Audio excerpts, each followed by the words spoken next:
Check this out. This is a Chinese-built railway in the heart of Kenya.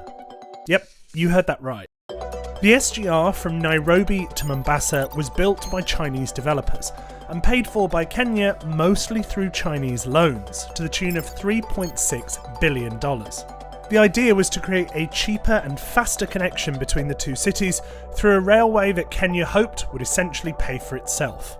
Except, so far, it hasn't. And the reason why is a great example of why China is revamping its ambitious Belt and Road project. Let me explain.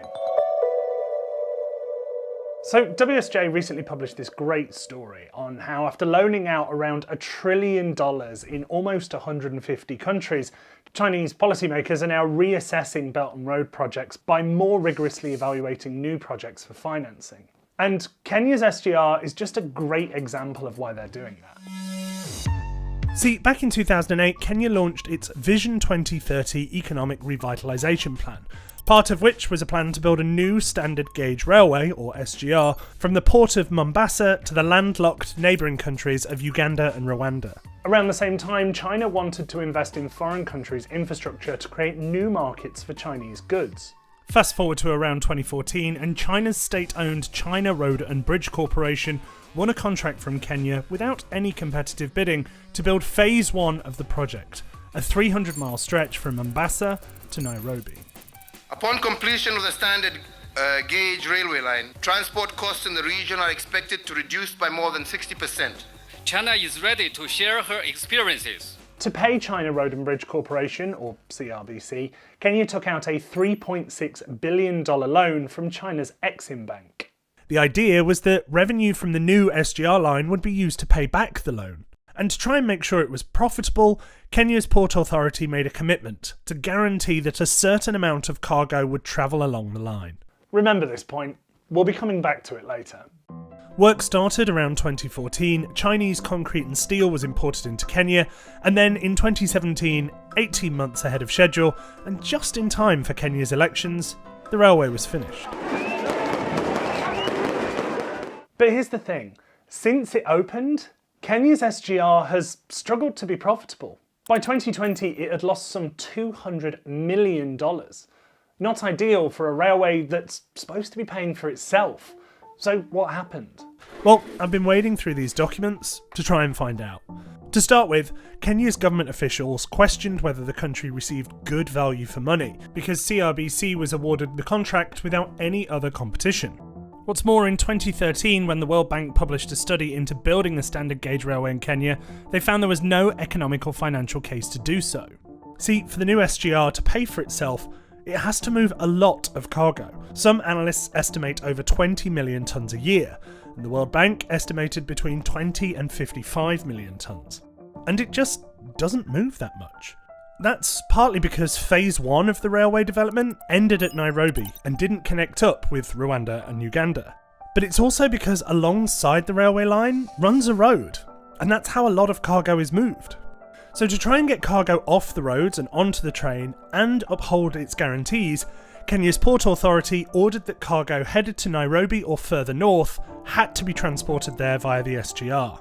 It led to protests from Mombasa locals and truck drivers, and still, even with that order, the SGR didn't move enough cargo to be profitable. Fast forward to today, and President William Ruto has reversed the order, which means the SGR could soon be carrying even less cargo. That casts more doubt over whether the train will ever be economically sustainable and able to pay for itself. Kenya's Treasury and Port Authority and China's CRBC and Exim Bank didn't respond to my request for comment, and Kenya Railways referred me to their managing director, who didn't respond either. As of June 2021, Kenya still owed $3.3 billion of the initial $3.6 billion borrowed, and that's just part of Kenya's debt to China. And it's that, combined with other expensive and underutilised infrastructure projects that China has lent money to, that has led to some Chinese policymakers rethinking Belt and Road projects. So, are we still going to see China lending out huge sums for transportation projects around the world? After all, some analysts I spoke to said projects like the Thika superhighway in Kenya were actually relatively successful. Well, earlier I headed into the office to speak to my WSJ YouTube colleague Shelby Holliday, who covers geopolitics. She's been looking into Belt and Road's rebranding. Well, Chinese officials acknowledge that Belt and Road, as they initially imagined it, is just not sustainable. Not only has it left some countries with mountains of debt, but it's also hurt Chinese banks since they're having a hard time getting their money back. Shelby told me that Chinese officials are now looking to rebrand the whole initiative as Belt and Road 2.0. And if you want to know what that looks like outside of transport, go and check out Shelby's video. It's basically a more conservative version of Belt and Road. Think less money invested, a better job of assessing risk, a better job of sharing risk, better feasibility studies, overall just sort of trimming it down and making it more sustainable. So if we're trimming it down, are we still going to see these grand transportation infrastructure projects deployed in foreign countries, or are they going to become a thing of the past? I don't think we can say it's the end, but the experts I've spoken to certainly think that China will stop investing in so many big infrastructure projects and move into smaller, more nimble projects. So you can think digital infrastructure like 5G networks or small green projects like hydropower plants.